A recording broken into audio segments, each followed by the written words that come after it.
IT कंपनीत नोकरीचे आमिष दाखवून 7 तरुणांची लाखोंची फसवणूक। हैदराबाद येथे आयटी कंपनीत नोकरी लावतो असे सांगून सोलापुरातील 7 बेरोजगार तरुणांना 12,68,500 रुपयास फसवल्या प्रकरणी 6 जणांविरुद्ध सदर बाजार पोलीस ठाण्यात गुन्हा दाखल झालाय। हा प्रकार 30 मे 2024 ते 15 नोव्हेंबर 2024 दरम्यान घडलाय।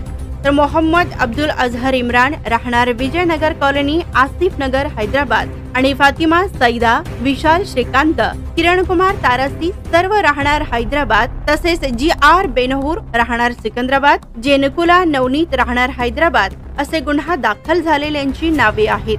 फिर्यादी समी शाबुद्दीन जमादार वय 29 राहणार मोदीखाना हा तरुण व त्याच्या सोबतचे अन्य 7 जण एका व्हॉट्सअप ग्रुप मध्ये ऍड झाले होते।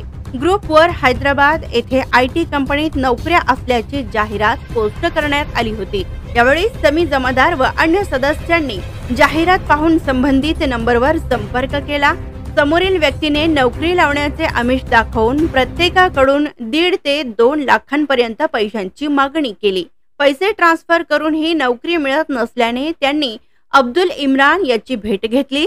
तेव्हा त्याने यापुढे तुम्हाला 1ही रुपया देण्याची गरज नाही, नोकरी लावतो असे आश्वासन देऊन पाठविले। मात्र काही दिवसांनी त्यांची फसवणूक झाल्याचे त्यांच्या लक्षात आले। तर याबद्दल अधिक तपास फौजदार नवनाथ साखरे हे करीत आहेत। Subscribe now and press the bell icon. Never miss an update.